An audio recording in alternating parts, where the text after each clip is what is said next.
Hey guys, welcome to the Liberal Hive Mind, a channel solely focused on exposing the abundant hypocrisy of the left. Let's transport ourselves into the mind of your typical leftist. When people agree with us, it's because we're convincing and our political strategies are working. But once our voting groups start to turn against us, well then it's some evil, racist, Republican conspiracy, mind control plot, weaponized propaganda targeting this political group. I mean, holy moly, the copium is just out of this world crazy. We gotta take a look at this small little segment with Jen Psaki at MSNBC. Let's keep the intro brief. Don't really need too much context. Let's just take a look and then have a conversation. We got some stuff to get into, so let's roll the tape. Alright folks, so let's delve into today's leftist delusions. Here is Inside with Jen Psaki at MSNBC. So lately I've been noticing the reemergence of a very old GOP playbook that harkens back to President Richard Nixon's infamous Southern strategy.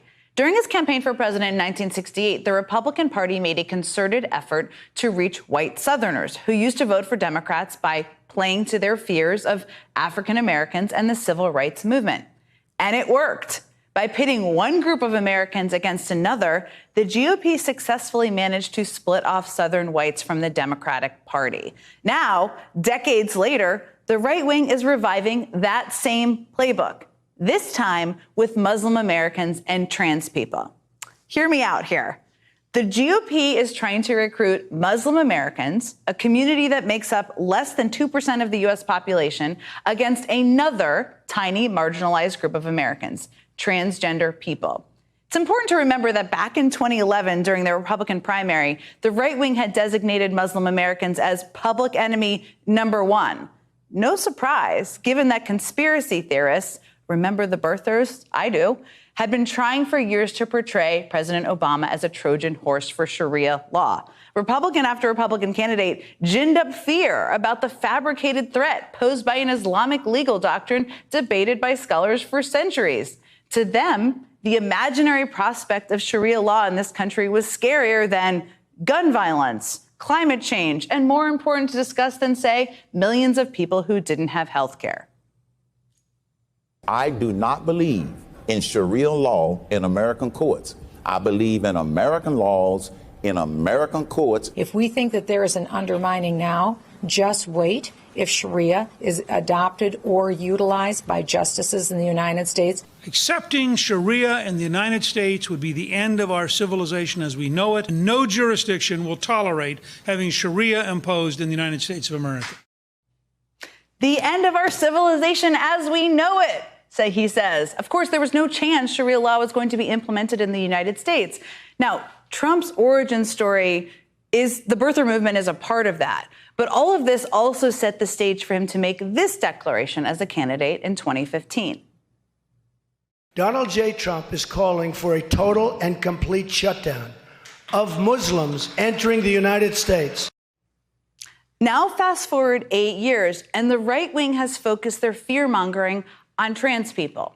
And who better to go after the new enemy than the old enemy? We're noticing a reemergence of an old ploy straight from the GOP playbook, only this time the party has a new target. Yep, you heard it right, folks. Apparently, the new leftist conspiracy theory is that Republicans are targeting Muslims to brainwash them about what's going on in schools. It's an evil ploy that we've seen before. What is this woman even talking about? I mean, what the hell am I listening to? The new Republican strategy is targeting less than 2% of the population, brainwashing them hoping for a real voter payout on trans issues. I mean, this is next level copium. I'm not here to dispute the fact that yes, the Republican Party is making gains in particularly religious conservative communities because of their stance on trans issues. Yeah, that's happening. But the idea that Republicans are specifically targeting Muslims, and that there's some concerted plan or an old playbook that's re-emerging, that assertion is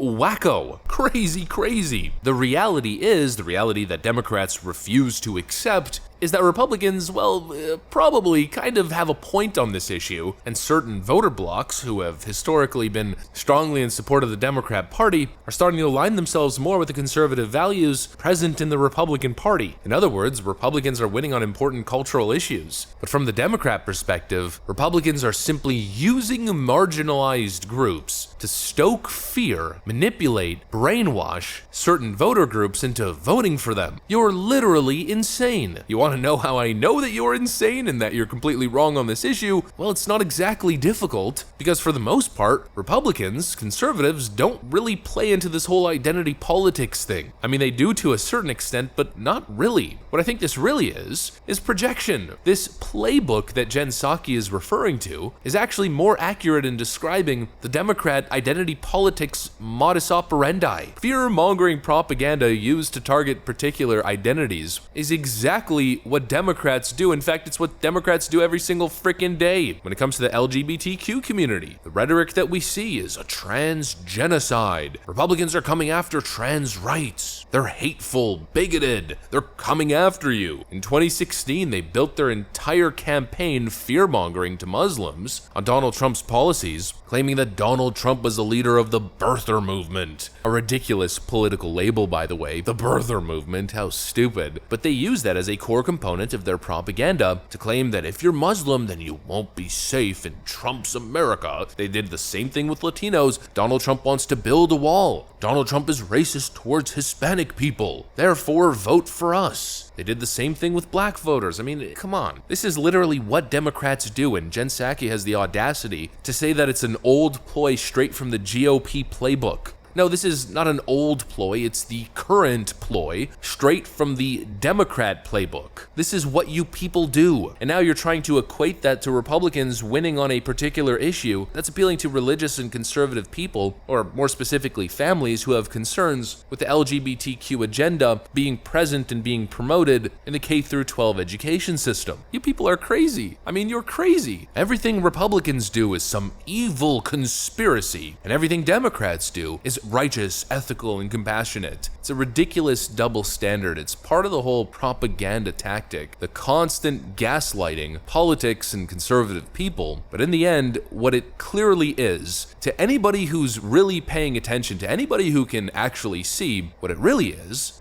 projection. Clear as day, absolute projection. And the logic is just so ridiculous. Yes, Republicans are simply fear-mongering on this issue because they're trying to get the Muslim vote. Less than 2% of the population and little to no effect on the Electoral College outside of very specific districts in major Democratic strongholds. Okay, you got it, Jen Psaki. You're truly a genius political mind, an incredible political strategist. Who even watches this stuff? Anyways, that's pretty much what I got for you guys. Hopefully you enjoyed this video. If you did, make sure to leave a like and possibly subscribe to the channel. You know that we'd love to have you here. Thanks for watching, and I'll see you on the next one.